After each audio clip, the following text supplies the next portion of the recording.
Chapter 1, Genesis. Ever wondered what is the deepest and coldest part of the entire universe? Or if dimensions and different worlds exist? I for sure have not. Ever wondered if the legendary, abysmal pit of darkness exists? Okay, am I drugged at this point? It has been thousands, millions of years, or maybe even eons since I started to drift in this space. Dark. Pitch black. The only light existing in the entire blackness was my astral form, which was glowing. Often I wonder if I did something wrong to be stuck here, in this prison. I mean, other than probably genocide, attracting the wives of every male, plundering other species settlements, destroying a couple of lower worlds, and brainwashing people to worship me so I can collect their faith to become a god. I have not really done much. Imprisoned here, I know I will gradually forget my memories and become mindless without memories, so I keep replaying my life. Although I know there is not much hope, I am firm in my belief that there is an end to everything. Then again, I am still not sure if time even exists in this plane. To every end, there is a beginning, and likewise, every beginning has an end, or so there is a popular statement as this. One would think, why not just gradually forget everything? So that my memories do not torture me. However, I cannot do that. Defeat without a lesson is equally as humiliating as mercy offered by the enemy. I just cannot accept defeat. There will be a day, or should I say, night, when I get out of here. Before entering this space, I was the king of Faries. Everything I wanted was at the tip of my fingers. Power, women, the most ancient wines, the best musicians. And probably hamburgers too. If I am wholly right, then before my death I was taking a stroll in the capital of the fairy realm. The capital was the best area, at least for me. It was like a haven of peace. Why so? Because there were many portraits and statues, and want to know the amazing fact about that? All of them were based on me. Everywhere I go, I would see myself. Now that I am stuck, I do admit, my extreme narcissism and supergodly looks may have been my downfall. Well, I was pretty revered and immensely loved by the citizens of my kingdom, or should I say in the female population. Haha, I don't know what to say. Sigh, this is so pathetic, monologuing to me. Anyways. So where was I? Yes. Just like always, I was taking a stroll in the capital, and another statue of mine was being constructed. This was the most special statue. It was going to be the grandest of all my statues combined.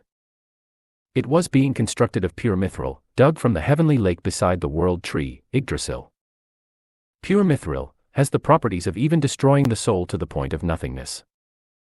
The statue was to be placed in the center of the capital, giving it all the more attention. Well, I was standing right under my statue, and admiring myself. Damn though. I must say. How could I be so heaven-blessed? I had the best facial features, don't even talk about my man's pride, it's adjustable. I also had 2 wives.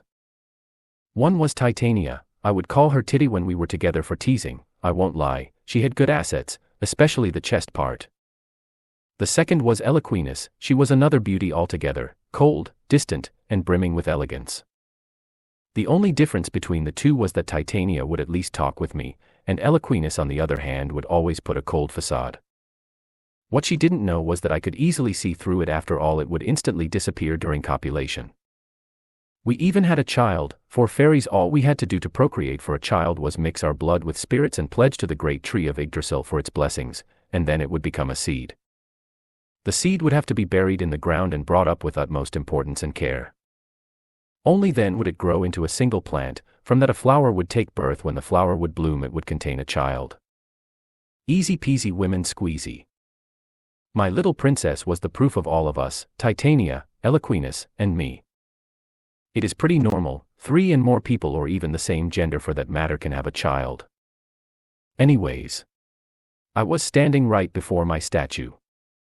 It was shining with white brilliance and looked almost as if it was alive. It wasn't fully completed yet, the workers were still working on it with their pickaxes. While I was in a daze, cracks formed on the surface of the statue, and boom. Yup. That's how I died, death by my own statue. Quite ironic it is. The better word for my death would be death by narcissism. I had many redeeming and great qualities, but my worst quality was my overbearing narcissism. I had everything else in control. Maybe this statement is narcissistic too. I literally have no idea how to tone it down, but trust me, I am trying. Narcissism is a weakness. My body probably got crushed due to the statue toppling down on my ass. Pretty sure the males whose women were obsessed with me were jumping with joy, but probably shocked too. I don't know why they hated me. Not my fault that I am the most handsome existence with the best sensual skills. They should blame themselves for being males and not females. Me dying in that too a statue was an outcome that no one would have expected. The great Irakiel El Nava died. The king of Faries, the most mischievous lad in the celestial realm, whose narcissism and deeds are known in the godly planes too, to die, and the cause of death to be a statue for that matter. Almost laughable. As an infant, I led expeditions in my fairy realm and finally united it. Titania and Eloquenus were the only two other fairy rulers for that matter, however they soon became mine. Titania through a marriage alliance and Eloquenus through military might. The fairy realm is a totally different subspace. The only space which was heavily different compared to the lower worlds, the celestial realm, the god plane, and subspaces. It was because the subspace was special. It was naturally created with spirits in the world tree. Yggdrasil had its seed first plowed here. Fairies could not even leave the subspace, as if they were bound to it. The latter was the same for outsiders unless they had an invitation.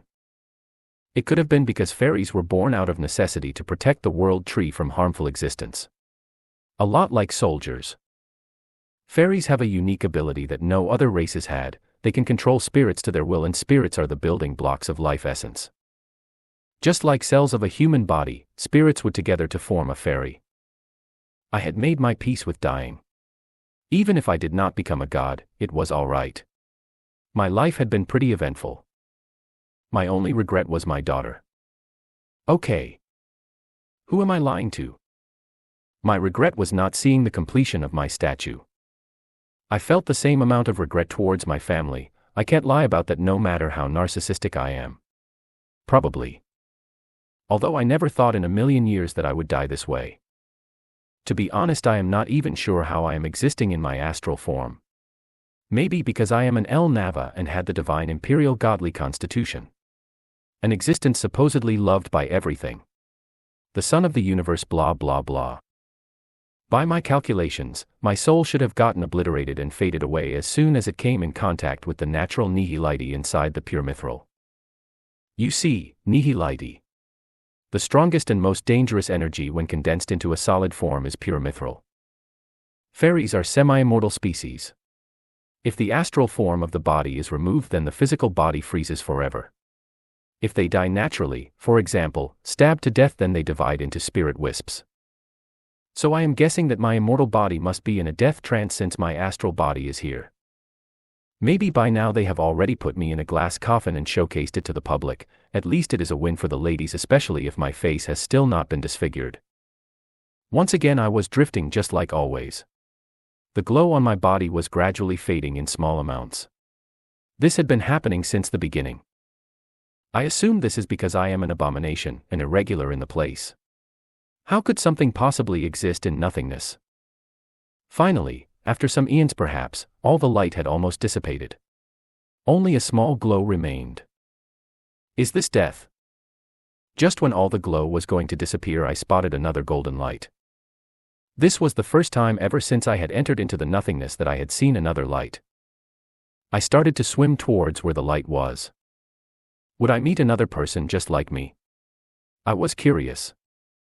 Finally, I reached towards the light only to be disappointed because it wasn't another soul, but instead it looked like a page from a book. The page was floating while excluding a bright light. As I went closer, I noticed that the page was enormous, probably immeasurable in size. Oh well, at least I could try to read it to pass the time. I swam to the top, which took a few more eons, and started to read it. The language was a new one for me. As a fairy, I could speak and understand every language. However, I could not decipher this one.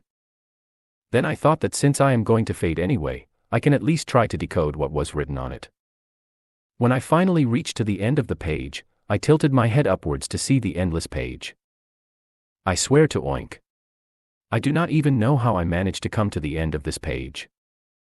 Although I couldn't decode anything, I don't regret it. It was a good way to pass the time. I gradually understood the letters of the words, just that I did not know what they meant. It was at that moment that suddenly the page, a few centimeters away from my face, got absorbed into my astral body.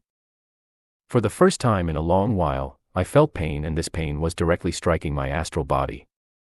I tried to scream, but no voice would come out, which was to be expected since I do not have an actual mouth. If I had one, my vocal cords would have been long since torn up. I could feel the texts on the page getting imprinted on my almost faded soul. However, every time a text entered into my body, I would feel immeasurable pain. And moreover, there were infinite words, so yeah, imagine being pregnant in the dick continuously. For the first time since I came here, I lost consciousness. I am clueless about how this is even possible in my astral form. I tried to open my eyes, but the light was too bright, it invaded and would make me want to puke. Suddenly I heard a crying noise. Who is crying? Now I could hear it louder. Annoyed, I tried to open my eyes properly. Strange.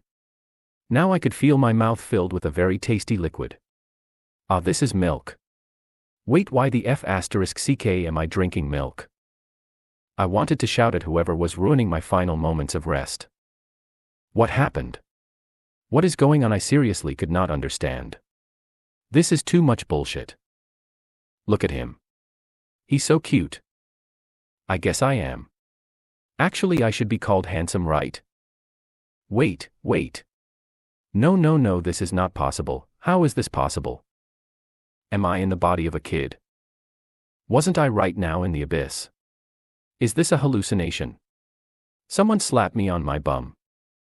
2 months later, I finally found the strength to open my eyes. A blurry figure started to come into my view. Slowly my blurry vision started to clear. At last, I was able to see in front of me. It was a human, I guess, a female human. I started to examine her closely. Never in my life had I ever seen humans in person, frankly did not even want to. She had long black hair with a chiseled face. Under her eyes were 2 huge black bags, but even though she looked tired, she couldn't help but smile. Ugly. Humans are ugly. And this is why I never bothered to see them in person. Can a baby puke? Or will that take too much energy? Fuck it. I am gonna puke. Every time I tried, only cries would come out, which soon became amusing since I was trying to make a beat with my crying. I must have cried for a long time since I could feel that the woman in front of me was annoyed. Next moment I felt as if I was being embraced into her soft apples. Truly. This is heaven. It's soft and I feel like sleeping because of it. For the first time since I came out of the abyss, I can sleep.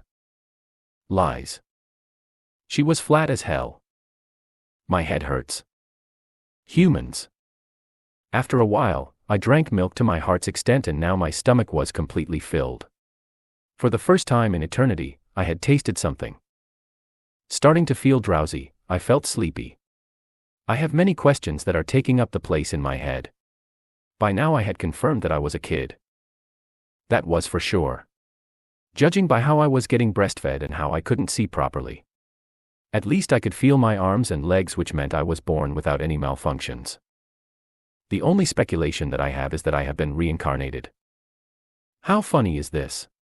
I, the most handsome existence, has been reincarnated into a disgusting human. Never thought a day would come when I would be reincarnated in this ugly species. I would prefer the abyss more. On second thought, never mind. I am grateful. Abu oo pui pui Nico. I wonder if I have mana. Okay, no mana. I quickly checked if it was possible to cultivate. Crap. I don't even have a root. Oh no. Am I supposed to live like this? Why are humans so useless? Haha, joke's on me. I died 20 years later choking on cup noodles. Chapter 2, Tao of Bullshit. In my second life, I was reborn as a human being, a truly disgusting species. Never have I ever seen a being look so ugly. I was apparently born into a middle-class family. Since birth I showed extreme intelligence which made everyone hail me as a prodigy. I was also a very introverted person, or so people believed. Reason: humans did not motivate me to interact with them. While I was growing up, people and kids would call me edgy or a chanibio. A chanibio is a person who thinks he is a character from a series or has a complex. Grown up, due to my attitude, I was called a delusional man. People would sigh from time to time while staring at me, saying that even Einstein was crazy. Never mind, I wouldn't be able to explain to them, nor did I care to do so. Growing up as a human this time, it had been quite a trauma. Can you imagine how powerless I felt? Just a second ago I was one of the stronger existences, and then the very next second I was an utter piece of shit. I had no magic. I had no bloodline limit. I had no body constitution. I had no spiritual roots. In all, I was trash. Or maybe even that is a compliment. Anyway, so this is how my story proceeded. Even if I was powerless, I was still not ready to give in, hence I started to focus on the stuff for which I was famous in my previous life. When I was in uni, a few students decided to bully my pet human.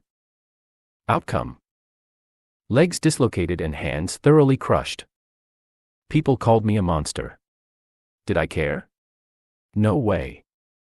My parents disowned me due to my violent behavior. They were pretty happy to get rid of me. Can't blame them. If someone provokes and attacks me or my close people, then I am not a saint to sit back and let them bully. I usually sit back with popcorn. However, after beating the kids up, the cops tried to arrest and put my ass in jail. Before they could do that, I assaulted an officer and kicked him in the pages. His partner, who was apparently horrified because he was the gay husband of the one I assaulted, shot a bullet at me. Looking at the bullet in slow motion, I had a peaceful smile on my face.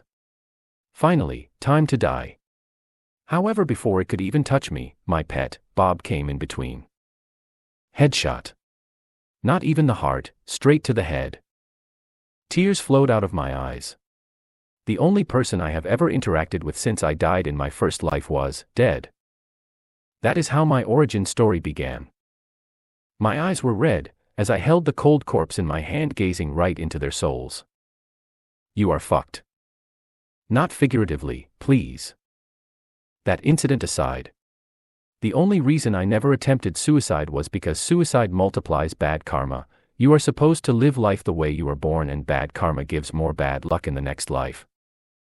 The good effect of this life as a human is that my narcissism toned down a bit, not a lot, but it's still toned down. Why so? I couldn't even bear to look at my own human face. About arrogance. I never really had arrogance. I believe that arrogance is for the weak. It's a countermeasure to protect their feeble minds. Instead of arrogance, one should have confidence, at least that's what I believe. What I had deduced in my time as a human was that I was surely in a parallel world, or maybe a different dimension, since no other species existed. The entire planet was filled with filthy humans. To pass my time when I was not assassinating people to take over the world, I would either busk on the streets while playing the piano on the sidewalk or sell ganja. I had to eat food. I had a human body, and the fastest way to earn good money was to sell drugs. Seems like, in every world, drug is a pleasure that sells quickly. One day an Irish kind-looking human who was surely harboring greed with a long nose took me in his wing. Apparently, he once saw me busking. Turned out he was a music producer. At least I managed to save a decent-looking singing creature called Elvis. That mofo was definitely not human. Like that, my journey to becoming the world's greatest pianist started. I could play all the instruments perfectly, funnily enough. Even though I was human, it would be an understatement to call me a superhuman because I had surpassed all the humans. Putting aside the two jobs, I was also a very well-known doctor. One of my greatest skills as a fairy king back in my previous life was that I was especially good at acupuncture. However, even after having so many skills, I still could not save Bo. Wait, what was his name? Indirectly, one could say that I ruled the world. Rulers of counties, presidents, and prime ministers would send their daughters to seduce me. When that didn't work, they would send their wives. Ha! Did they really think I would stoop so low? Well, probably not in this disgusting world. It is not a statement that would fall short. After all, even Jean Kongham did his best to please me, sending all his daughters and wives. The Futanari was delusional, brainwashing his citizens to believe him and his family as gods. I would never do something like this. What? Do you expect me to believe that he does not work out is because he does not want to not show his boobs? I call bullshit. In the end, all the world leaders came together to hold a conference specifically to earn my favor and discuss peacefully what it would take to stop me from dominating the world. Their topic of discussion: trying to find a wife for me. At that moment in the conference when everyone was going through the list of top 100 beauties, a man voiced out his opinion. Is he maybe gay? Thus it came to the point of sending gay men to me. Result: all the world leaders dead. I am a supporter of LGBTQ and these people dare to assume my sexuality. That is courting death. As I said before, the entire human world was already in my hands, but even for me, it was too unstable to control, especially since I did not have my previous strength and the world leaders were dead. I wonder who killed them. That person should be fucked. Oh wait, that's me. Sexy time. Hence, war broke out, marking the start of World War III. While the war was going on, the reason behind it, me, was slurping on cup noodles while reading web novels. My only hobby in the human realm excluding music, painting, chess, watching anime, or reading manhwas was reading web novels. Soon stopped anime because it was becoming extremely cringe due to its popularity. I think that was another reason why I was motivated when WW3 began. I do remember something about wanting to separate the weeds from the grass. While I was reading a fanfic called Protagonists Are My Stepping Stones, I came across a very disturbing line, due to which it resulted in me coughing. My coughing resulted in me choking upon my cup noodles. And my choking resulted in death. I opened my eyes in confusion as I saw the many people in the banquet hall. Where am I? I couldn't help but ask myself. Right when I was about to take a closer look and observe the place, a huge amount of pain struck my mind. Clutching my forehead, I fell onto the ground, rolling a bit. Soft groans managed to escape my mouth. Finally, after 2 minutes, the pain disappeared. Still clasping the head in 2 hands, I tried to stand up, only to wobble on occasion. Tilting my head upwards, I glared at the people in the banquet hall. Not one came to help me. Instead they looked at me with disdain. Heartless bastards. My hands involuntarily went towards my face as I rushed towards the pond which was beside me. Long silver Goldilocks fell on my cheeks while the rest was tied up in a neat ponytail.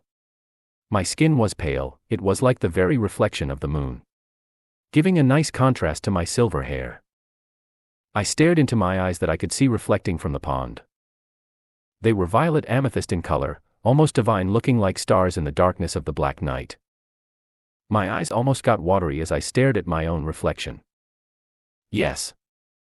This is how I looked in my first life. The only difference seemed to be that I was possessing a younger body of myself. Pond, check. Hot body, check. Isn't this like the tale of Narcissus? Okay, that's it, no more staring. I cannot let myself become addicted to myself again. Narcissism is a weakness. Not interested in dying again and this time reincarnating as a goblin. Sitting beside the pond, I closed my eyes to sort my new memories and old ones. The immense pain that I felt earlier was apparently the memories of the original owner of this body. Quite odd that the original owner looked exactly like me. It's as if fate was doing this on purpose. Then again, that bitch has been fucking me since before my life began. After a few minutes, I finally was able to sort out all my memories. Opening my eyes, I stared into the scenery, which was composed of lanterns with golden flames and greenery all beside it. Near my legs was a frosty but warm pond. My legs involuntarily approached the pond, soaking them in it. My conscience had cleared a bit, and many things had rushed to me, questions and answers both in harmony. The peaceful wind was in euphony with the chirping of the insects and the fleeting of the owls. Peaceful. I felt myself to be in an extremely tranquil state. It was like as if nothing could affect me, fully calm. My eyes shut closed, only to be fluttered open with a new light in them. My name in this life was Irakialaplistia Mammon. I am a former member of the Greed Sin family, one of the 7 sin demon families. It seemed as if my name in this life was the same as my first life. I missed it a dear lot, won't lie. Whether it was a coincidence or a script, I knew one thing for sure. Every end is the start of another beginning. And this one would be the best beginning ever.